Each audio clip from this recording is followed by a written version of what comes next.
Hello, Linda. I'm Hello. very glad to have you here in our interview today. It's been a long time since we talked, and now it's our occasion to go further with this conversation in the I Am series.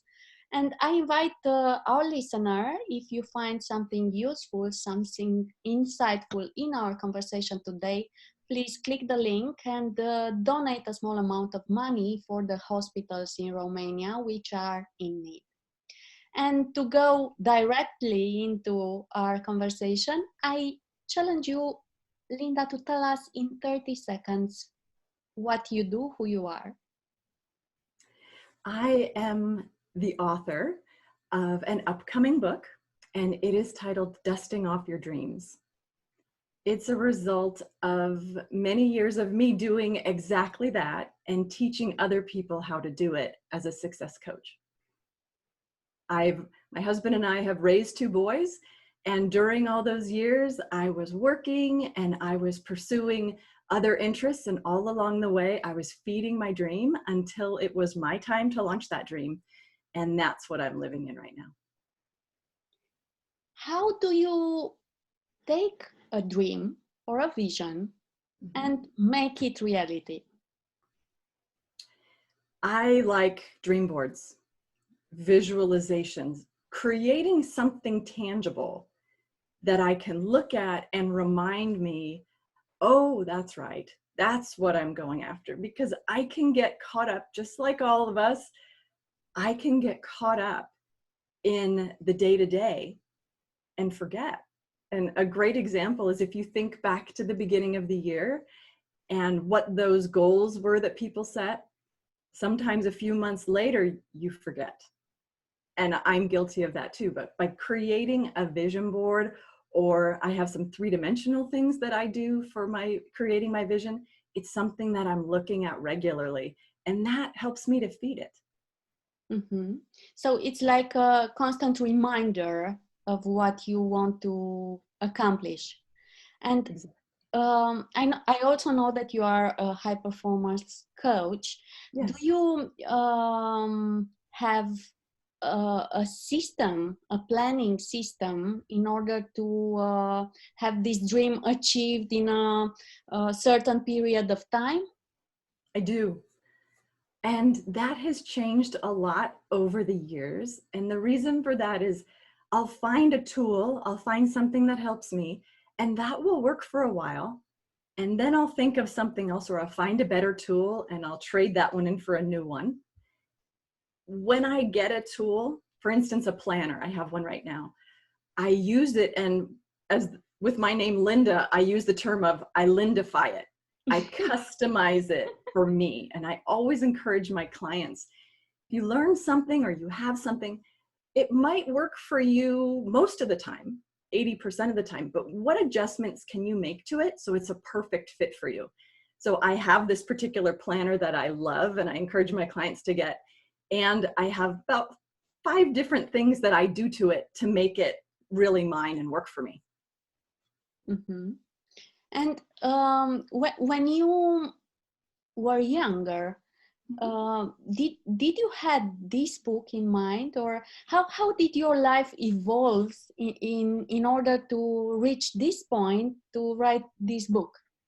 Oh gosh, that's a funny story, because that is the whole reason I'm here, which is the whole reason I have this business. When I was in college, I had an aha moment. I had gone into college with a math major, thinking that's exactly what I was going to do. I saw calculus and I had never seen it before. It was like people were speaking to me in a foreign language. Then I said, oh no, I have to drop that major. I have to drop my math class. Friends were trying to help me and it just didn't work. I realized it wasn't the sort of math I wanted. So I had to spend 2 years searching and trying to find, what is that thing? What is that spark that brings me joy? And then one day I was in a business class, in a management class, and I can see it clearly, Professor Barry Posner.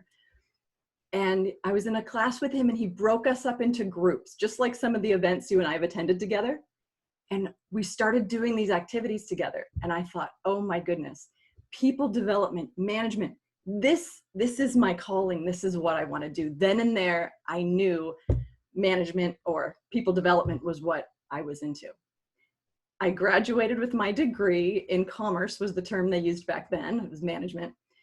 And then I wasn't ready to manage anything. I needed to go out, get a job, and get some experience. I wasn't ready to manage people or processes. And I spent years doing things and continuing to educate myself. So I got out of college, and then I was able to feed my own curiosity. And I found Tony Robbins and personal development and many other people with him along the way. Jack Canfield, Wayne Dyer, a lot of different people in personal development. I followed them for many years. And while I did that, I was creating for myself this hobby of personal development. When my children were toddlers, I created in my mind this business that I was going to have, and I was going to coach people. And that was a long time ago. That was 20 years ago. People weren't talking about coaching back then, but I had that dream. I planted that seed within myself. And as my husband and I raised our kids, I kept learning from more influencers out there and found people, and people serendipity. It was serendipity moments where people would introduce me to someone. Hey, Linda, have you heard of this person? You should check this out. I think they would align with you. And I just started connecting the dots of people introducing me to someone. And fast forward to when my youngest goes off to college, that is when I had found a main mentor that I was with for a couple of years. And at that point, all of a sudden clarity was there. And it was, okay, Linda, the serendipity moment that had me create my company back a few years, about 2012, fast forward and I create the business. So it's a string of serendipity moments tied together. And if you would give a suggestion, if you would advise someone who is in search of his purpose in life, how can someone connect those dots, and how can he realize what the purpose of his life should be? I actually, before I answer that question for people, I change their mindset a little bit. And I have them think about where they are right now and look back, and how do you connect the dots? What are the different dots you connected to get you where you are right now? And they look back and they connect the dots, and it's like, okay, well, I took this job, and then I did this, and then I did this, and they, oh, I understand why I'm here. Or sometimes it's good things that get them in that location. Sometimes they made some bad choices and they understand why they are where they are. So just like we have to put instructions in our phone GPS system of where we start from, I want my clients to know how they got where they are and where they're starting from. So that's step one. And step two is to start paying attention to when something happens in their life that sparks joy and just makes them really happy. Or they're curious, so curious that they want to pursue it. And the example is me with personal development. I was so curious and I just kept pursuing it. And the more I pursued it, the more joy I had. And for me, that was a defining moment, because then I realized I could turn and share that with other people and they got joy from it. And I realized then that I'm a trainer at heart. I'm a coach and a trainer at heart. And right now I do advising, coaching, training, consulting, and mentoring. So for them, when they start looking for what is sparking joy and where are they curious, those two places, spend more time. And here's what they don't want me to tell you. I should say, they don't want to hear this. It's not instant. Mm-hmm. Give yourself time. I describe it as you have to plant seeds. And you're going to plant seeds, and some are going to grow and some aren't going to grow. But you can't plant the seed and look for curiosity and then run out tomorrow and see how much the seed has grown. It doesn't work that way. So people have to be willing to spend some time. And here's what I love. Serendipity for me is how you start to notice that that seed is beginning to grow. How did you met with serendipity in your life and in your forming writing years now? I don't remember a time when serendipity wasn't in my life. I didn't always have the word for it. It was in the last, oh gosh, I don't even know how many years, but it's been many, many years that I noticed these things. And I write them down, not all the time. And there are moments that I say, oh, I wish I wrote down the details of that one, because now I can't recall it and it's a month later or a year later.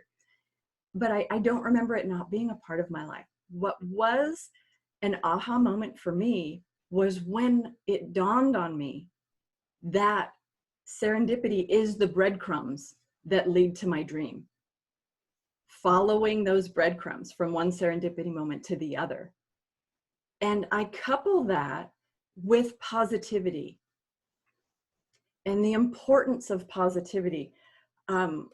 My son told me recently, he said, "Mom, you are the most positive person I've ever met." Like, that's a wow. Great compliment. Thanks.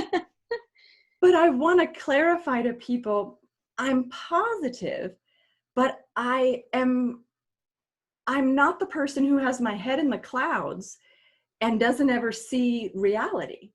Mm-hmm. I'm just choosing. It's like glasses. People can put on negativity glasses and they're going to see everything that's wrong. Or they can put on positivity glasses. What is that lens you're looking through? And when I have the lens of positivity I'm looking through, that's when I see solutions more than I see problems. And that's when serendipity for me is more prevalent. You also have your bad moods, I assume. What do you do when you are in a bad mood? How do you take yourself out of it? I have a toolkit. It's right here. Do you want to see it? I have a toolkit. This is my toolkit. It's a little prettier than some toolkits you might see. And I have things in it. This is so funny. I wasn't prepared for this question, but this is exactly what I do. This is a little mini toolkit in the toolkit. I have certain things like my dinosaur ring. Whoa. My pink dinosaur ring. It surprises. People I used to work with are very familiar with the pink dinosaur ring. I've been carrying this around for 12 years.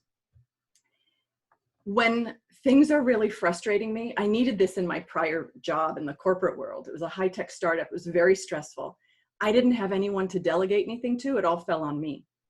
And I knew that whatever was bothering me, if I fast forward 2 months, I will have forgotten, or at least it will be behind me. So there were days I would pull out this dinosaur ring that my son got on a cupcake when he was 10. And I asked him, can I have that? I put the ring on a bad day. I put the ring on and it just reminds me to lighten my mood. It's like, you know what, Linda, what you're going through right now is not going to last forever. Hang in there. And this is another thing from that previous position I had. And I use these tools now because I'm a solopreneur. I'm a one-person business and I don't have anyone to delegate to. So for me, it's important to have things I can turn to in my toolkit. And here is who I delegate to. This is my leprechaun. If I really need to delegate something, I delegate it to him and I can pull it out and put it on my computer. And again, it just lightens my mood and helps me. So those are two things in my toolkit that pick up my mood. Now here's what's really in my toolkit. My phone. And what I have in my phone is the connections to my network. I am a solopreneur, but I don't really act like one because I have what I call virtual coworkers. And by virtual coworkers, these are fellow coaches, friends I've accumulated along the way, people that I go to when I have an issue. And what's fun is because I've been to a lot of different events and connected with a lot of people, and connection is my superpower, I'm told. I have a lot of connections. You remember when we met? Mm-hmm. I am able to reach out to the right person depending on the issue.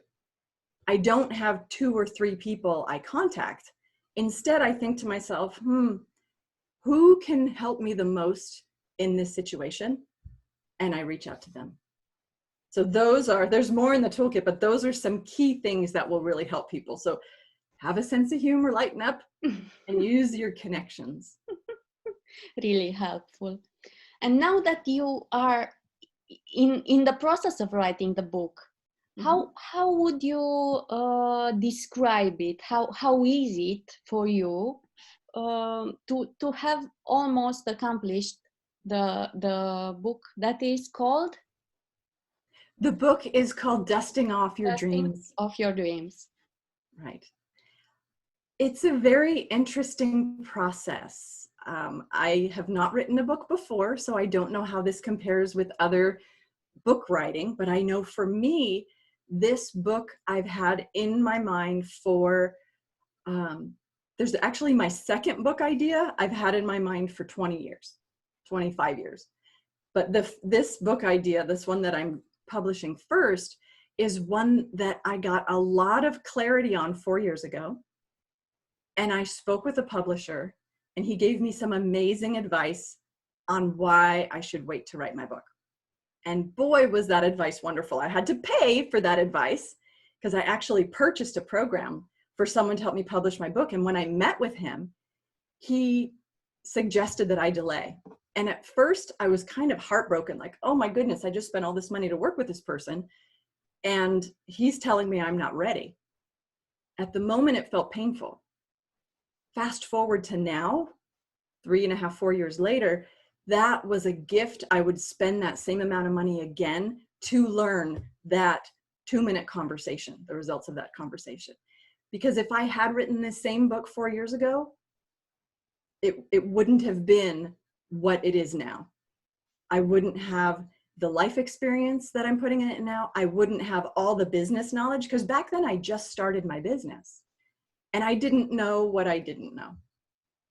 And now I've been running my business for 4+ years, actually a lot longer than that, but I was running my business while I was in a prior job, but I've been running it now without the prior corporate job for over 4 years. And now this is the version of Linda that's fully prepared to deliver a book, that really pays off for people when they read it and take the action steps inside of it. Was that moment of delaying painful for you? It was. How did you integrate it? How did you accept it? There were some dark days. When I first became a coach, I had the skills. I was given the proper training and I was ready. But I didn't have the experience yet. I hadn't met with enough clients.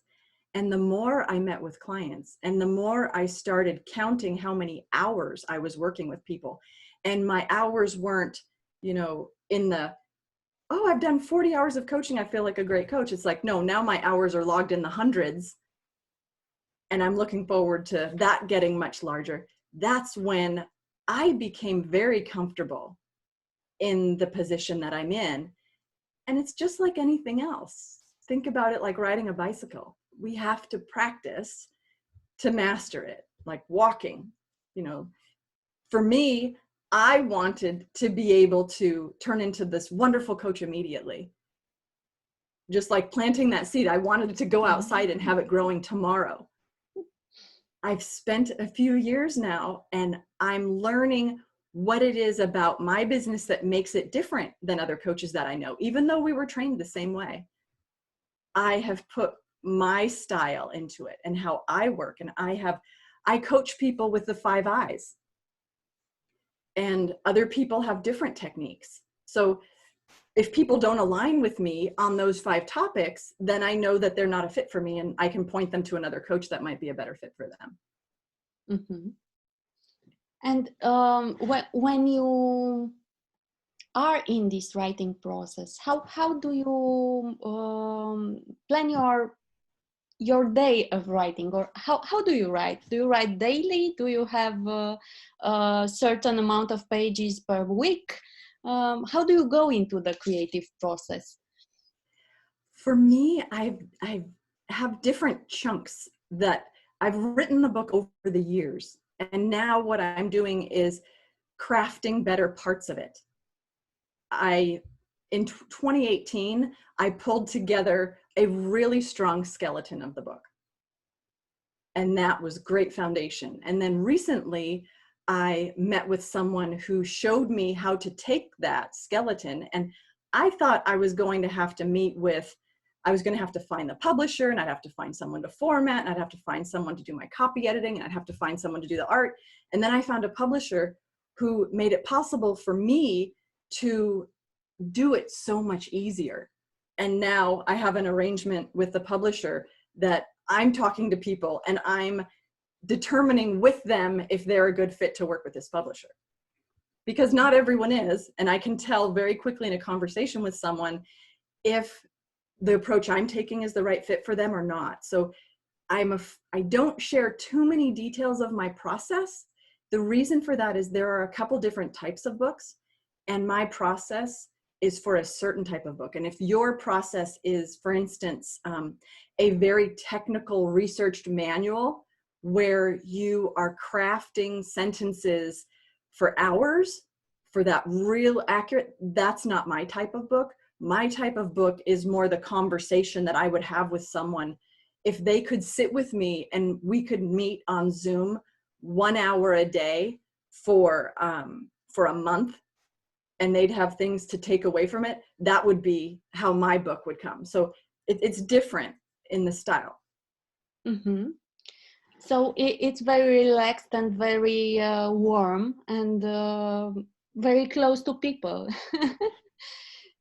I feel it is for what I do. When people connect with me, it's a great fit if they like the approach I'm taking, and if your book will come across as conversational, then they can talk with me. If your book is more academic, that's not my style, and I have other people I could point you to. Mm-hmm. How did you go into this part of meaningful life of getting people to their better versions, to their next versions, and maybe motivating them to do the work and to be able to de-pass themselves? It started from parenting. My husband and I raised our kids to go for their dreams, and they have some really big dreams. And we coached them through the school process very early on. We started coaching them about college and middle school. So I talk with parents about ways they can encourage their children, not with stress, but with techniques that I'm actually going to share in the book that will help that child prepare for their future, whether their future is to go to college, university, or not, to pursue a dream.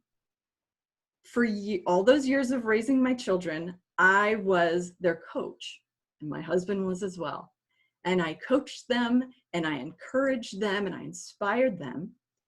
And then when the youngest went off to school, that was the time that I started pursuing my dream of helping others do the same, because I took that same mom energy that I gave to my kids and their friends and my friends' kids, their friends' parents, the people that are my friends. I always fed that into them. People I used to work with would want to go to lunch with me because it was like a coaching session. And it was just it was me. It was me being me. And then I realized I wanted to continue that energy. The boys aren't in the house anymore. My husband's off to work. And it was time for me to not just work my corporate job, but to feed that joyful hobby on the side and activate the business as a side business.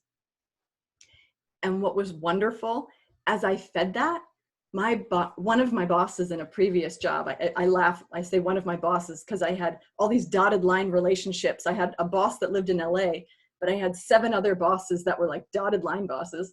And one of them, I talked with him about what I was pursuing for myself. And I said, I would love to do some coaching here. And what triggered that conversation was a book was shared in the office that I read that book, and I said to the local manager, I said, can I just stop doing all the financial analysis that I do and all the sales operations and analytics and just do this for people instead? And he said, I wish, Linda, I wish you could do that. Instead, he said to me, and it was a high-tech company, very male dominated. And in the office, we had 3 women in the office. I was the 4th. He said, you know what you can do, Linda, as part of your job? I would love for you to mentor the women in the office, because I was the only woman in a leadership role in the large office. And that was when I started coaching. And I was able to do that as part of my prior job. I joked that I wore a lot of hats, and HR was one of them in that job. And it was encouraging people in personal development. I did that one-to-one with people. And then I had a moment when I realized it's not just this one person that's sitting across the table from me. The entire office of 50 people could benefit from this. And I took that lesson and I went to work on my computer. I made this wonderful PowerPoint presentation. And at our next weekly staff meeting, I did a presentation for the whole group on that topic. And everyone loved it. And then I realized I could do it again. And I ended up doing it so often that I had a theme song, and people would hear the theme song start, and they say, we called them a good life session. The theme song would start and people would say, oh, Linda's going to do a good life session. I wonder what we're going to learn today. And I created an arrangement. This happened over time. I created an arrangement with my company that those good life sessions I would create and deliver at work. At this point, I had my own business on the side. And Get Your Better On, my business. And I had arrangement with my boss, and it was written into my review, that I would create these good life sessions at home on my own time. They would be owned by my business and delivered at work for free. My boss said, that's awesome. And he was so happy to support my dream. And those events, it's funny now, because now that I'm working with much larger groups, the people that knew me when I had these really small audiences are waiting for me to get to that next level. At one point, I exercised courage big time, because I did these good life sessions and my boss from San Francisco was up visiting. And he said, Linda, we need those sessions at headquarters, which was in San Francisco. He said, you need to do these good life sessions for headquarters. And I said, oh my gosh, I call it the rule of Will, because his name was Will. And I said, Will, you're asking a lot from me. I'm totally fine doing it here, but I don't know about that. He said, Linda, we really need it. So fast forward about 3 months, the headquarters executives all decide to come to my office because it's located on the water, it's beautiful, and they decide to do their quarterly executive meeting at my location. And they come up, the CEO is there, and I could feel my heart beating in my chest because I knew I needed to fulfill what Will asked me to do. I asked the CEO the day before, and I said to him, I would like, and the CEO, I have done these one-to-one sessions with him before, so he knows. And he's like, Linda, you have a gift here. He knows what that's like. And I asked him if I could do a 10-minute presentation for the executives. And I was scared to ask him because I was certain he'd say yes. And he did. He said, all right, Linda, tomorrow morning, 10:45, be at the conference room because you're going to be presenting. At that event, I talked about the book I was going to write. And I mentioned it to all the executives. I shared with them some of the fun things that we've shared a little bit about here. And when I said that, one of the executives said, Linda, when you write that book, I want a copy. I am so excited that I'm now at the point, very close to it, when I'm going to deliver that book, that signed book, thanking them for letting me know that they wanted a copy. Beautiful. And I see here that it's an encouragement and a push, a pushing your limit that you Yes. had taken for yourself. And how can people in their lives have that ability of pushing themselves when they are in the low, let's say? Mm-hmm. That is such an important question for people to answer, especially right now with all the challenges people are going through right now. I had my own issues with this just a couple months ago. I found myself, we're recording this during the global COVID pandemic. So I found myself at home. My children were sent home from college. We were all home. And initially when the kids were home, I thought, oh, this is a fun surprise. And after a couple weeks, I realized, Linda, you are not doing much right now. And in fact, I'm doing something I hadn't planned. I was putting on weight. Linda, you're a success coach. This is not okay. And it was in that instant of myself noticing that of, Linda, you are a role model. And I talk to myself in the third person. I find it very helpful. Linda, you are a role model. If you can't do this, how can people look to you for coaching if you can't take care of yourself? And then it was just like that. It was clarity. It was the bells were ringing because I needed that moment to realize I am better than this. And you know why I wasn't doing well? I wasn't activating the relationships I have to pull me up. I wasn't going to the toolkit. I wasn't putting on the positive glasses. I wasn't calling the coach friends of mine. And that made all the difference. I got on the phone with my coach friends, and I had to confess. I had a confession. And it started with, I even did a Facebook Live about my weight issue because I know once I put it out there to everyone, that would help keep me accountable. So that is the key word for people. Are they accountable? Often, it's sad to say, we are not accountable to ourselves. We will hold our word with everyone else, but for ourselves, we'll say, oh, I'll work out next week. I don't want to do that today.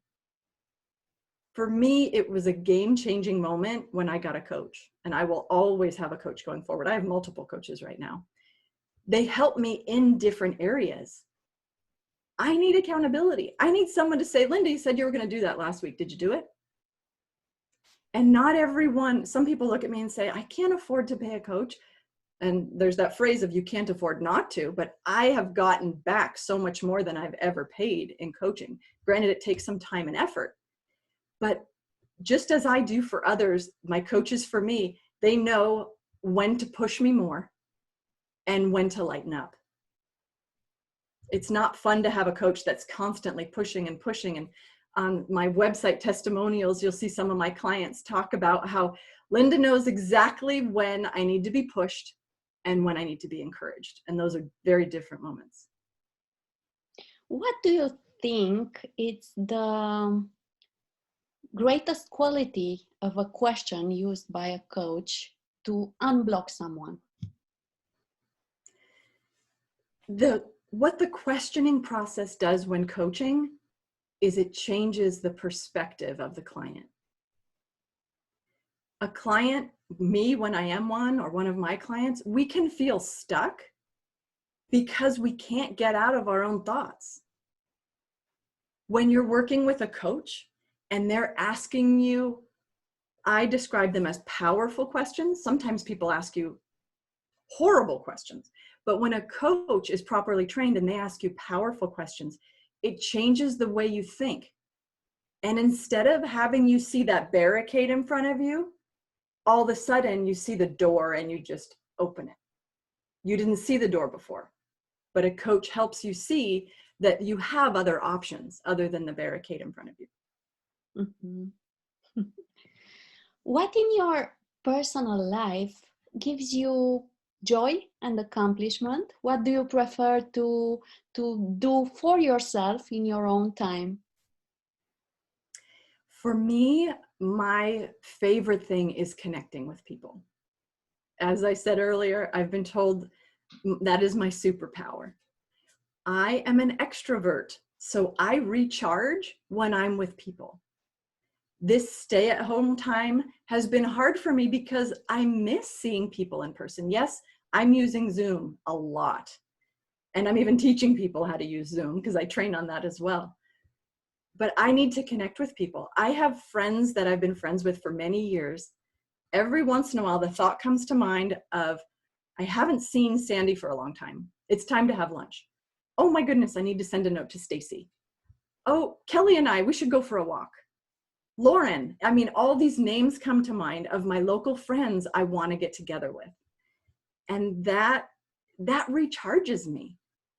And another friend is Linda, and we laugh because when we do stuff, it's like the Lindas. I feel like we should have the Linda show at some point. But it's these friendships for me that were my created friendships. And some of them started when my kids were young and I became friends with their friends' moms. But the ones that stayed, the ones I'm still friends with, where we had a lot in common. And that is when I recharge. What is the most appreciated quality by you in your children and in your parents? Appreciated. I want to make sure I understand the question. Is it what I appreciate about them? Mostly in your children and in your parents? How do I appreciate them? Is it, I want to make sure I understand the question. Is it what I appreciate that I've learned from them, or how I show them appreciation? It's what do you feel it's their biggest quality, or how do you see and I'm value sorry. them? I understand. I understand what you're saying. What do I appreciate in them? Mm-hmm. Oh my goodness. I'll start with my husband because he's the person that has changed my life for such a wonderful experience. I appreciate in him that he is so passionate about doing what is right, that even when it's hard and he fights for our community to make sure that he takes care of the community, I love that in him. For my children, my oldest son, Owen, I love how much he cares about people and connecting with people. And for Connor, I love how adventurous he is. I am a person that's kind of a homebody, and Connor will take me on an adventure that I had never imagined. And what I appreciate in my kids is that they are each pursuing their own dreams for their own reasons. My oldest son is pursuing a job similar to my husband's, and we've had numerous conversations with him to say, are you doing this for you? We want to make sure that you're pursuing this for you. And he's like, yes, I absolutely am. My younger son is pursuing a very unique career, and we didn't have a lot of connection with it, but he has pursued it and he's made it his own. And he's, as an undergrad, already created some amazing products with it. So they have each pursued their own dream with an amount of courage and energy and curiosity that I didn't have when I was their age. And for my parents, I would say for them, I appreciate how, oh gosh, I'm going to tear up, how wonderful they are. Believe it or not, today is their 65th wedding anniversary. Wow, happy birthday. My dad is 90. Anniversary. Thank you. My dad is 90. My mom turns 90 in a couple weeks, so she's just a young 89 right now. And I appreciate from them of their ability to raise 6 children, all of us pursuing different business interests, and they encouraged all of us to pursue our dreams. From a very young age, I remember being in 2nd grade, I knew I was going to go to college if I wanted to. It was part of my plan, just as naturally in my family, the way I looked at it, it was as natural to go from 7th to 8th grade as it was to go from high school to college.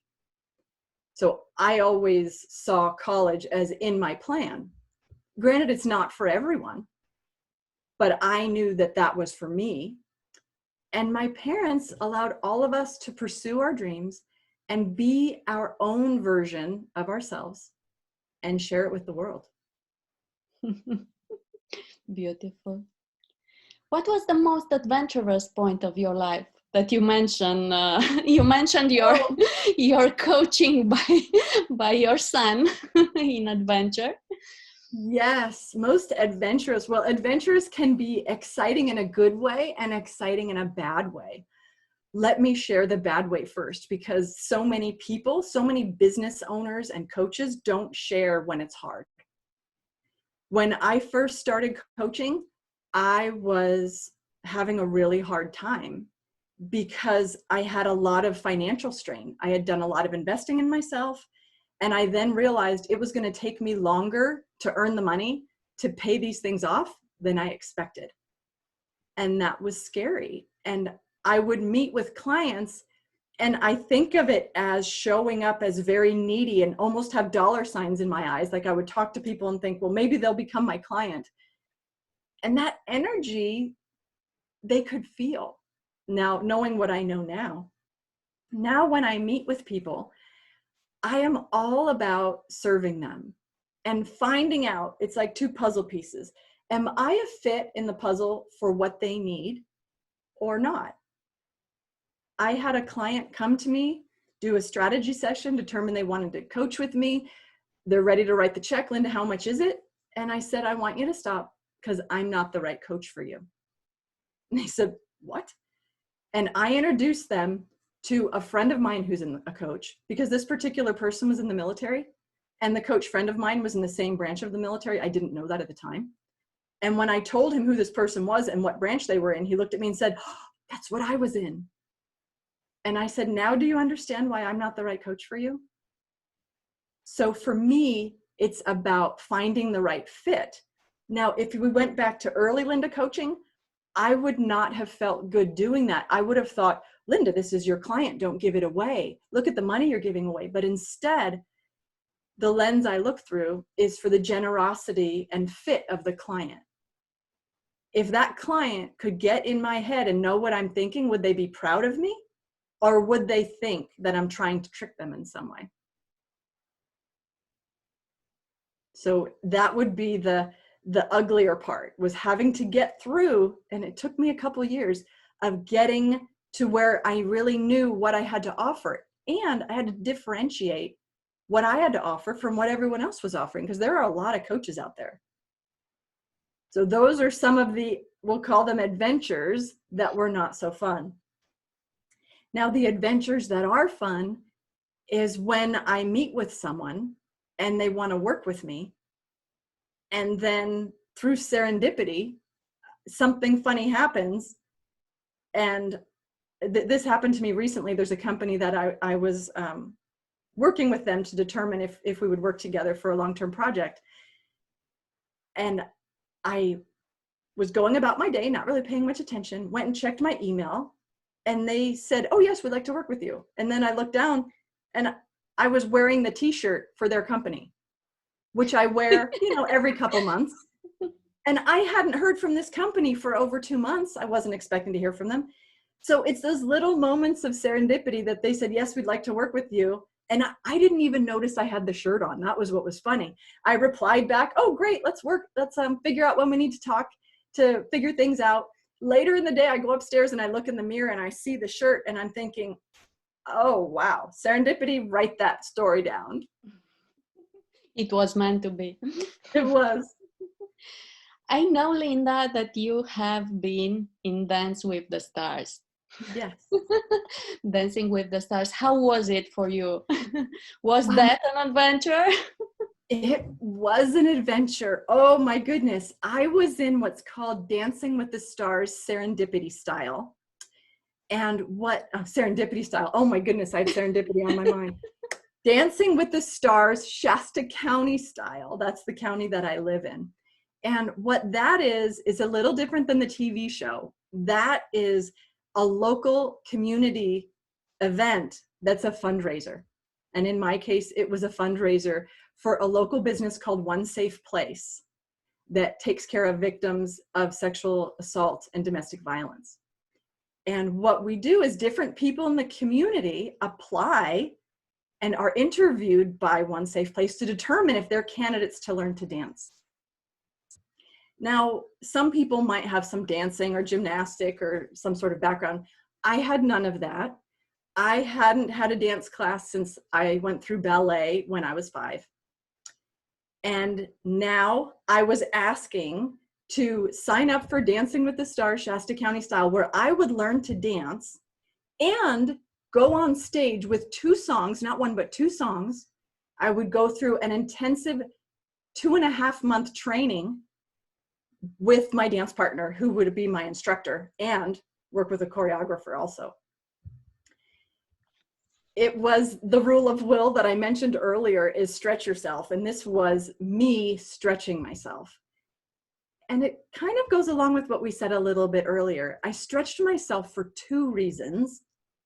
One reason is this particular business, One Safe Place, is an amazing cause. And if I am going to get out of my comfort zone and do something like dancing, and people will pay me to put myself in this awkward spot, then I will do that. And the other was, as a coach, I'm always asking people to step up and do something hard, something really hard. And I hadn't done anything really challenging since I did P90X about 5 years ago. And this was an opportunity for me to be bold and courageous, commit out loud that I was going to do this. And granted, I had to be interviewed. And then if I was accepted, sign up for that. So I did all those things. And what was funny, I shared some of the stories of me, you're getting a taste of them right now, during the interview with Kathleen and Lorraine, who interviewed me for the Dancing with the Stars Shasta County style. And normally, they told me this later, normally, Linda, we have people leave the interview and then we talk with each other and then we offer it to them. But Linda, during your interview, we just whispered back and forth and looked at each other and gave each other a head nod, and we just invited you immediately, which is what they had done 3 minutes early, but they hadn't told me that that was unusual. But they could see my enthusiasm and inspiring nature that would draw good attention to an event and be able to fundraise for them. And you do fundraising, you know that sometimes we have to be real creative to raise money for needy causes. What was the most difficult point for you in that experience, and what was the most joyful one? The most difficult was raising funds for that event happened shortly after we had major fires in our town. Mm-hmm. So the community had already been tapped into donating all over. So a lot of the companies that I thought would give me large donations said, Linda, we've already donated. Or they said to me, we allocated our donations with the budget process last September. We don't have that kind of money for you. So the donating that I pulled together was one person at a time, small donations to get them to add up to something significant. So it was a lot of effort for the donations. When it came to me learning to dance, that was when I put my high performance hat on. I should have cut my bangs. They keep falling in my eyes. That's when I put, but then again, none of us have cut our hair lately, so it's not a surprise. When I had to learn to dance, it was a scary, fun thing. The fear that I had, I was afraid they were going to put me with a dance partner that would be the scary instructor partner. So I had this quiet prayer of, oh, please let me be with someone who will make this fun. That's all that mattered to me. And please let me play the songs I want to play. Those were my two main requests. So they partnered with my dance partner. His name's Josiah Moran. And we met each other. And here you start to dance with someone, you don't even know them, and they start instructing you. And I loved it. He was all about making it fun for me and wanting to know what the songs are that I wanted to dance to. And we had this big song brainstorm of what do you like, what do you like? And he said to me, you have to like the song so much that if you hear it 100 times, you're okay with that, because we practice a lot. And I loved what he told me as we were almost at the end of the process. He said, Linda, you are the ideal dance partner because you do so much more. You went and got dancing lessons on top of what I was doing. And you went and got a fitness coach. Thank you, Sarah Gregg.